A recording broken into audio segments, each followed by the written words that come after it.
Hello guys, welcome to expert opinion. और friends, आज की वीडियो में हम डिस्कस करेंगे रीट 2021 हिंदी की प्रैक्टिस 1 हो गई है आपकी।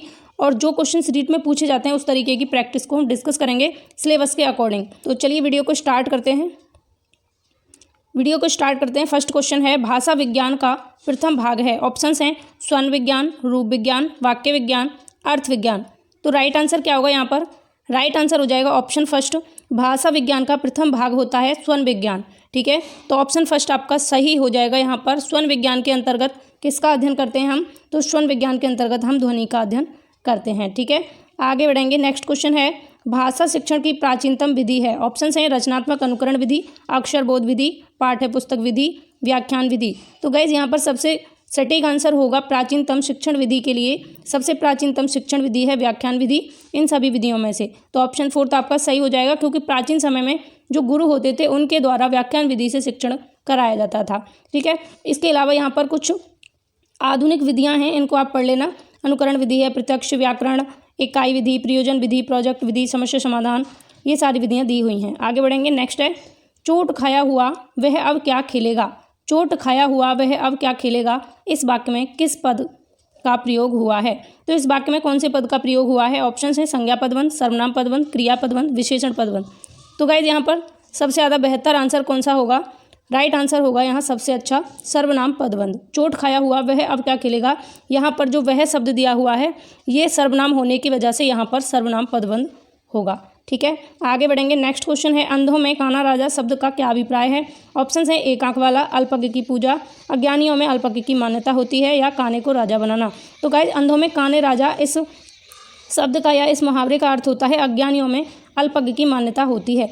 जब पूरा ग्रुप अज्ञानी हो और उनमें से कोई थोड़ा ज्ञान वाला होता है ना, उसको ही क्या कहते हैं कि इससे सबसे ज़्यादा आता है, मीन्स अंधों में वो काना राजा होता है। ठीक है, आगे बढ़ेंगे। नेक्स्ट क्वेश्चन नंबर 5, भाषा शिक्षण में सीखने में उपयोगी प्रारंभिक बिंब है। ऑप्शन हैं दृष्टिबिंब, श्रुतिबिंब, भावबिंब, या विचार बिंब। तो गाइज यहाँ पर आंसर हो जाएगा सबसे सही आंसर ऑप्शन ए, दृष्टिबिंब। करेक्ट आंसर होगा ऑप्शन फर्स्ट, दृष्टिबिंब, क्योंकि भाषा शिक्षण के दौरान सीखने में सबसे ज़्यादा उपयोगी होता है दृष्टिबिंब, यानी कि विजुअल। जो बच्चा देखकर, क्योंकि बच्चा देखकर सबसे पहले सीखता है। ठीक है, चीज़ों को देख करके बच्चा बहुत हद तक चांस रहते हैं, और या हम ये कह सकते हैं कि सबसे पहले जब बच्चा पैदा होता है तो चीज़ों को सुनकर और देखकर ही सीखता है। नेक्स्ट है, लेखन कौशल के विकास के लिए किस विधि में बालक हाथ, कान, आँख आदि ज्ञानेंद्रियों की सहायता से अक्षरों को देखता है और ध्वनियों को सुनता है। वह अक्षरों पर उंगलियां फेर कर अक्षरों की बनावट से परिचित होकर लिखना सीखता है। ऑप्शन है मॉन्टेसरी विधि, यहाँ पर पेस्टोलॉजी होगा या एस्ट्रोलॉजी नहीं होगा, पेस्टोलॉजी विधि, खेल विधि, या किंडरगार्टन विधि। राइट आंसर हो जाएगा ऑप्शन फर्स्ट, मॉन्टेसरी विधि। क्योंकि मॉन्टेसरी विधि में क्या होता है, मॉन्टेसरी विधि एक मारिया मॉन्टेसरी नाम से हुई थी एक, ठीक है, मनोवैज्ञानिक थी मारिया मॉन्टेसरी, और इनके द्वारा एक विधि प्रतिपादित की गई थी जिसमें ज्ञानेंद्रियों से बच्चा सीखता था। ठीक है, तो यहाँ पर ऑप्शन फर्स्ट सही हो जाएगा। नेक्स्ट है, व्याकरण विधि की दृष्टि से भाषा की लघुत्तम इकाई है। व्याकरण विधि की दृष्टि से भाषा की लघुत्तम इकाई क्या होगी? ऑप्शन है ध्वनि, वर्ण, शब्द, वाक्य। तो गाइस राइट आंसर हो जाएगा यहाँ पर ऑप्शन डी, वाक्य। भाषा की पूर्णार्थ दृष्टि से भाषा की लघुत्तम इकाई क्या होती है? वाक्य होती है। ठीक है, नेक्स्ट है, हमारा प्रयास यही है कि किसी को पीड़ा न हो। वाक्य रचना की दृष्टि से यह वाक्य है। ऑप्शन हैं साधारण वाक्य, मिश्र वाक्य, संयुक्त वाक्य, या आज्ञार्थक वाक्य। तो इसका राइट आंसर क्या होगा? इसका राइट आंसर हो जाएगा ऑप्शन सेकंड, मिश्र वाक्य।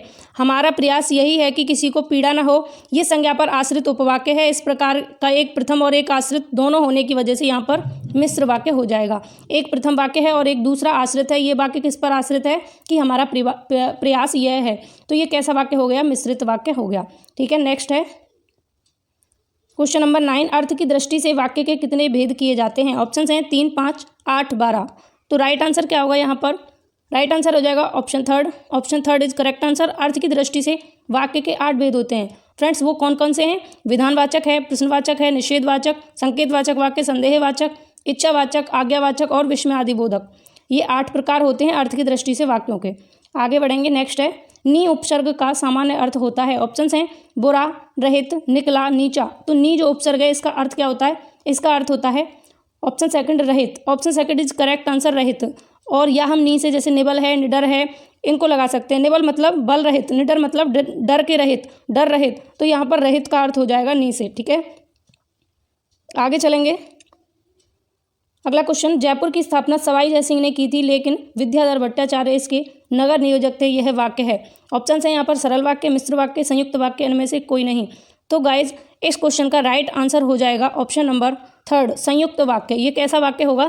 संयुक्त वाक्य, क्योंकि जब दो समानाधिकरण उपवाक्य किसी समुच्चय बोधक अव्यय द्वारा जोड़ दिए जाते हैं तो उन्हें संयुक्त वाक्य कहते हैं, इसलिए यहाँ पर संयुक्त वाक्य होगा। लेकिन यहाँ पर आदि समुच्चय बोधक इसके द्वारा और सरल वाक्यों को एक संयुक्त वाक्य बनाया गया, इसलिए यहाँ पर कौन सा वाक्य हो जाएगा? संयुक्त वाक्य हो जाएगा। ठीक है, क्योंकि यहाँ पर जयपुर की स्थापना किसने की? सवाई राजा ने की थी, मतलब सवाई राजा जयसिंह ने, लेकिन विद्याधर भट्टाचार्य इसके नगर नियोजक थे। तो जहाँ पर लेकिन शब्द, किंतु, परंतु ये सारी चीज़ें जुड़ जाती हैं तो वहाँ पर संयुक्त वाक्य वैसे भी होता है, तो आप ऐसे भी पहचान सकते हैं। नेक्स्ट क्वेश्चन है, निम्न में से भाव्य वाच्य नहीं है। ऑप्शन हैं, सर्दी में नहाया नहीं जाता, दीपा से बोला नहीं जाता, कालू द्वारा गाया नहीं जाता, या सीता ने खाना बनाया। तो इस क्वेश्चन का आंसर आप देखते ही सही कर देंगे। Option D is correct answer होगा यहाँ पर, सीता ने खाना बनाया, क्योंकि बाकी सब तो नकारात्मक हैं और इनमें भाव व्यक्त हो रहा है कि सर्दी में नहाया नहीं जाता या दीपा से बोला नहीं जाता, स्थिति भाव बताया जा रहा है, लेकिन सीता ने खाना बनाया, ये यहाँ पर राइट आंसर हो जाएगा। आगे है नेक्स्ट क्वेश्चन, प्रधानमंत्री ने कहा कि भारत के गाँव मरते हैं तो भारत भी मरता है, इस वाक्य में आश्रित उपवाक्य है। ऑप्शन हैं, संज्ञा आश्रित उपवाक्य, विशेषण उपवाक्य, क्रिया विशेषण उपवाक्य, या इनमें से कोई नहीं। तो राइट आंसर करिए यहाँ पर क्या होगा इस क्वेश्चन का राइट आंसर? इस क्वेश्चन का राइट आंसर क्या होगा? जल्दी से लगाइए। यहाँ पर राइट आंसर हो जाएगा संज्ञा आश्रित उपवाक्य। यहाँ पर राइट आंसर क्या होगा? ऑप्शन फर्स्ट, संज्ञा आश्रित उपवाक्य। जब कोई आश्रित उपवाक्य प्रधान उपवाक्य शब्द से प्रारंभ होता है तब वहाँ पर संज्ञा आश्रित उपवाक्य होता है, क्योंकि प्रधानमंत्री ने कहा तो ये प्रधान संज्ञा है, यहाँ पर प्रधान संज्ञा से शुरुआत हुई है, तो ये क्या होगा? संज्ञा आश्रित उपवाक्य होगा। ठीक है जी। Next question, second last, Shri Ganesh करना मुहावरे का क्या अर्थ है? ऑप्शन हैं, पूजा करना, प्रारंभ करना, समापन करना, या विघ्न डालना। श्री गणेश करना जैसे किसी कार्य का हम शुरुआत करते हैं, किसी कार्य की प्रारंभ करते हैं तो उसको कहते हैं श्री गणेश करना। तो option second is the correct answer. Next question 15, last question है आज का, निम्न में से बहुवचन शब्द है। ऑप्शन हैं, व्यक्ति, क्षमता, लोग, पैसा। तो यहाँ पर करेक्ट आंसर क्या होगा? करेक्ट आंसर होगा ऑप्शन नंबर 3, लोग। निम्न में से बहुवचन पूछा था तो यहाँ पर लोग शब्द जो है ये बहुवचन है, क्योंकि हिंदी में लोग शब्द जो है ये हमेशा ही बहुवचन में यूज होता है। ऐसे ही बहुत सारे शब्द हैं, जैसे आंसू है, होश, दर्शन, हस्ताक्षर शब्द है, ये हमेशा बहुवचन में यूज होगा। प्राण शब्द है, ये भी हमेशा बहुवचन में यूज होगा। तो इन शब्दों को आपको ध्यान रखना है, ये ऑलवेज बहुवचन में चलते हैं। ठीक है, तो फ्रेंड्स ये थे आपके आज के 15 क्वेश्चन। आउट ऑफ 15 आपके कितने सही हुए अपना स्कोर बताना, और ये क्वेश्चंस कैसे लगे, क्वेश्चंस की क्वालिटी पसंद आई हो तो लाइक शेयर करना और मुझे कमेंट करके जरूर बताना, क्योंकि इसी तरीके की वीडियोज़ मैं आपके लिए और लेकर आऊँ, इसके लिए आप मुझे कमेंट करके बताएंगे। और चैनल फर्स्ट टाइम विजिट करें तो सब्सक्राइब कर लेना, ताकि आने वाली वीडियोज़ की नोटिफिकेशन आपको मिलती रहे। नोटिफिकेशन आइकन को भी ऑल पर क्लिक करके रखिएगा। मिलेंगे नेक्स्ट वीडियो में। Bye bye, take care.